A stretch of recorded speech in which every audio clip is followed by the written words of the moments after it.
सुप्रभात। Lord William Bentinck secondary school द्वारा आयोजित हिंदी की कक्षा में आप सभी का स्वागत है। आज हम पढ़ रहे हैं पाठ 16 कारक।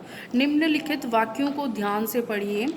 रवि ने पुस्तक पढ़ी, तो यहाँ ने कर्ता ने, तो यहाँ पर कारक की प्रथमा विभक्ति है। मैं नानी को पत्र लिख रहा हूँ, तो यहाँ पर को जो है वो कर्म को, तो यहाँ पर कर्म जो है ना, यहाँ पर कर्म विभक्ति है कारक की। फिर देखिए सांप को लाठी से मत मारो, तो यहाँ पर करण कारक होगा और यहाँ पर कर्म भी होगा। फिर देखिए यह पुस्तक मेज पर रखी है, तो यहाँ पर जो है वो अधिकरण कारक की परसर्ग या विभक्ति हम कह सकते हैं। इसका ध्यान रखेंगे, आप इनको अंडरलाइन कीजिए। ये जो रेड स्याही से आपका लिखा हुआ है, लाल स्याही से, वही जो है कारक के परसर्ग है। उपयुक्त वाक्य में रंगीन शब्द ने, को, से, पर कारक चिन्ह हैं। इन्हें परसर्ग भी कहते हैं और इनके प्रयोग के बिना वाक्यों का अर्थ जो है स्पष्ट नहीं होता है और इनसे वाक्य में आए संज्ञा या सर्वनाम शब्दों का वाक्य के दूसरे शब्दों का क्रिया से संबंध का बोध होता है। अतः हम कह सकते हैं कि इस परिभाषा को आप डबल टिक करेंगे, अंडरलाइन करेंगे और अपनी नोटबुक में नोट डाउन करेंगे और इसे लर्न करेंगे। संज्ञा या सर्वनाम के जिस रूप से उसका संबंध वाक्य की क्रिया या फिर अन्य शब्दों से जाना जाए उसे कारक कहते हैं। कारक के भेद के तौर पे हम देखें तो कारक के 8 प्रकार हैं, जिसमें कर्ता, कर्म, करण, संप्रदान, अपादान। यहाँ देखिए मिसप्रिंट हो रखा है, तो आप इसे करेंगे अपादान। ठीक है। इसके बाद देखिए संबंध, अधिकरण और संबोधन। इसमें आगे हम विभक्तियों पे बात करें तो यहाँ पर कारक दे रखे हैं, कारक चिन्ह दैट मीन्स परसर्ग दे रखे हैं और इसकी पहचान दे रखी है। जैसे कर्ता कारक की विभक्ति ने है, कर्म की को है, करण से या के द्वारा, संप्रदान को या के लिए, अपादान कारक के लिए से, अर्थात ये पृथक के अर्थ में आएगा। ऐसा नहीं कि आप इसमें और इसमें डाउट में चले जाए कि यहाँ भी से है और यहाँ भी से है, तो यहाँ कनेक्शन जुड़ेगा, दैट मीन्स रिलेशनशिप बताएगा। और यहाँ जो है वो दूर होगा, जैसे राम विद्यालय से घर जाता है, तो विद्यालय से, विद्यालय के साथ से, तो राम का जो संबंध है विद्यालय के साथ टूट रहा है। ठीक है। जैसे सीता कलम से लिखती है, तो कलम के साथ, मतलब वो साधन मात्र के रूप में हम इसको यहाँ पर प्रयुक्त करेंगे।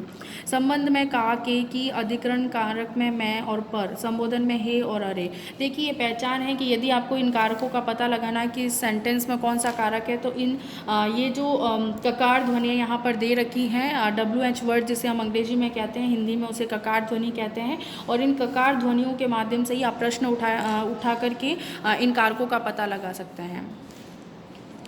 अब हम इनके बारे में विस्तार से जानेंगे। कर्ता कारक, संज्ञा या सर्वनाम के जिस रूप से कार्य करने वाले का बोध होता है उसे कर्ता कारक कहते हैं। इसका कारक चिन्ह जो है वो ने है और यह परसर्ग के बिना भी प्रयुक्त होता है। जैसे मतलब बहुत बार ऐसा होता है कि ये ने नहीं होता है, लेकिन ये छुपी हुई होती है।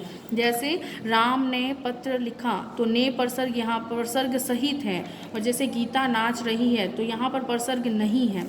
ठीक है। तो पहले वाक्य में राम और दूसरे वाक्य में गीता करता है, और पहले वाक्य में ने परसर्ग लगा है तथा दूसरे वाक्य में कोई परसर्ग नहीं लगा है। कर्म कारक, जिस व्यक्ति या वस्तु पर क्रिया का फल पड़े उसे कर्म कारक कहते हैं। अंग्रेजी में जो ऑब्जेक्ट है, हिंदी में वही कर्म है और इसका परसर्ग को है। कर्म कारक का प्रयोग जो है परसर्ग के बिना भी होता है। आगे देखिए उदाहरण के तौर पर हम देखें तो श्री कृष्ण ने कंस को मारा, तो यहाँ पर को परसर्ग है। तुमने रोटी खाई, तो यहाँ पर यह परसर्ग रहित है। पहले वाक्य में श्री कृष्ण के काम करने अर्थात मारा क्रिया का फल कंस पर पड़ रहा है, अतः कंस जो है कर्म कारक है। और दूसरे वाक्य में तुम्हारे काम अर्थात खाई क्रिया का फल जो है वो रोटी पर पड़ रहा है, अतः यहाँ पर रोटी जो है वो कर्म कारक होगी। अब देखिए अगला हम देखते हैं करण कारक। करण कारक में कर्ता जिस साधन से काम करता है उसे हम करण कारक कहते हैं और इसका परसर्ग जो है वो से या फिर के द्वारा। जैसे वह कलम से लिखता है, तो कलम से, तो यहाँ साधन के रूप में कलम होगी। राम हवाई जहाज के द्वारा मुंबई गया है, तो यहाँ हवाई जहाज जो है वो साधन होगा। तो पहले वाक्य में लिखने का काम कलम से तथा दूसरे वाक्य में जाने का काम हवाई जहाज के माध्यम से हो रहा है, अतः कलम तथा हवाई जहाज यहाँ पर करण कारक है क्योंकि वो साधन के रूप में प्रयुक्त हुए हैं। आगे देखिए संप्रदान कारक, जिसके लिए कार्य अर्थात क्रिया किया जाए उसे संप्रदान कारक कहते हैं और इसमें को और के लिए परसर्ग का प्रयोग होता है। उदाहरण के तौर पर हम इसे देख सकते हैं, जैसे इसमें मंत्री जी ने गरीबों को वस्त्र दिया, है ना। तो मंत्री जी ने गरीबों को वस्त्र दिए, तो यहाँ पर संप्रदान के लिए, तो गरीबों को दैट मीन्स गरीबों के लिए, और मैं गुरुजी के लिए दवा लाया हूँ, तो यहाँ पर गुरुजी के लिए, ये तो आपको परसर्ग दिखाई दे ही रहा है। आगे देखिए हम पहले वाक्य में गरीबों को तथा दूसरे वाक्य में गुरुजी के लिए कार्य हुआ है, अतः गरीबों तथा गुरुजी संप्रदान कारक है। अपादान कारक संज्ञा या सर्वनाम के जिस रूप से पृथक अर्थात अलग होने के भाव को प्रकट करते हैं उसे अपादान कारक कहते हैं। इसका परसर्ग क्या होगा? से। देखिए करण में भी से है और इसमें भी से है, तो इस बात का ध्यान रखेंगे। जब यहाँ पर संबंध टूटेगा अर्थात पृथक होने के अर्थ में, इसको आप अंडरलाइन करेंगे, पृथक होने के भाव को प्रकट करता हो जब ये से, तभी हम अपादान कारक लिखेंगे। जैसे पेड़ से पत्ता गिरता है, तो पेड़ और पत्ते का जो संबंध है वो टूट रहा है, दैट मीन्स पृथक हो रहा है, तो यहाँ पर हम इसीलिए यहाँ पर अपादान कारक लेंगे। वह घोड़े से गिर गया, तो हम घोड़े और इस बालक का जो संबंध टूट रहा है, इसीलिए यहाँ पर से पृथक हो रहे हैं, इसीलिए हम यहाँ पर अपादान लेंगे। इन वाक्यों में अलग होने का भाव है, अतः यहाँ अपादान कारक है। अब देखिए संबंध कारक को देखते हैं। शब्द के जिस रूप से किसी व्यक्ति या पदार्थ का दूसरे व्यक्ति या पदार्थ से संबंध का पता चले उसे संबंध कारक कहते हैं, और इसके परसर्ग है का, के, की, रा, रे, री। उदाहरण के तौर पे जैसे राम का भाई, मेरा भाई, और उसके खिलौने, तेरे घर, गीता की साड़ी और मेरी पुस्तक। देखिए का, के, की, तो का, के, की, रा, रे, री, ठीक है। आगे देखिए अधिकरण कारक संज्ञा या सर्वनाम के जिस रूप से क्रिया के आधार या स्थान का पता चले उसे अधिकरण कारक कहते हैं, और इसके परसर्ग है मैं और पर। उदाहरण के तौर पे देखें तो संदूक में कपड़े रखे हैं, मेज पर फल है। पहले वाक्य में कपड़े रखने का स्थान तथा दूसरे वाक्य में फलों का स्थान बताया गया है, अतः ये शब्द जो है अधिकरण कारक है। संबोधन कारक पर बात करें तो शब्द के जिस रूप से किसी को पुकारने या बुलाने का बोध हो उसे संबोधन कारक कहते हैं, और इसके परसर्ग है हे, अरे। उदाहरण के रूप में देखें तो हे प्रभु रक्षा करो, तो यहाँ पर प्रभु दैट मीन्स संबोधन, यहाँ एक्सक्लेमेटरी साइन जिसे हम विस्मयादि बोधक कहते हैं।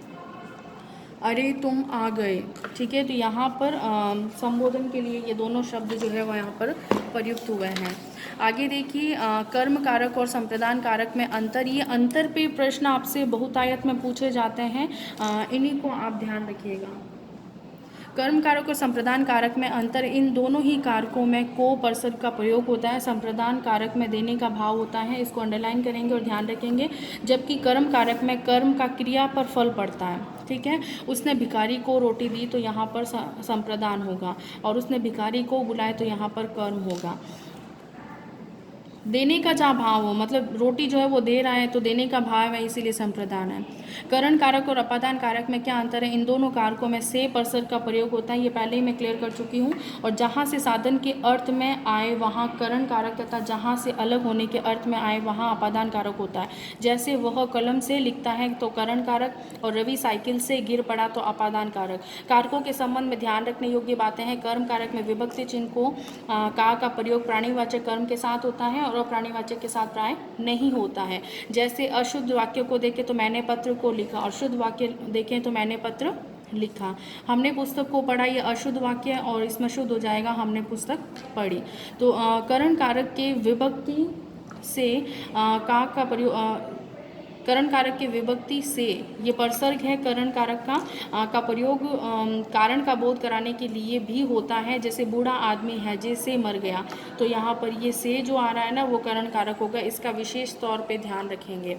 निकलने, सीखने, डरने के भाव का बोध कराने के लिए जब से विभक्ति का प्रयोग होता है तो वह अपादान कारक माना जाता है। जैसे गंगा हिमालय से निकलती है तो निकलने का भाव है।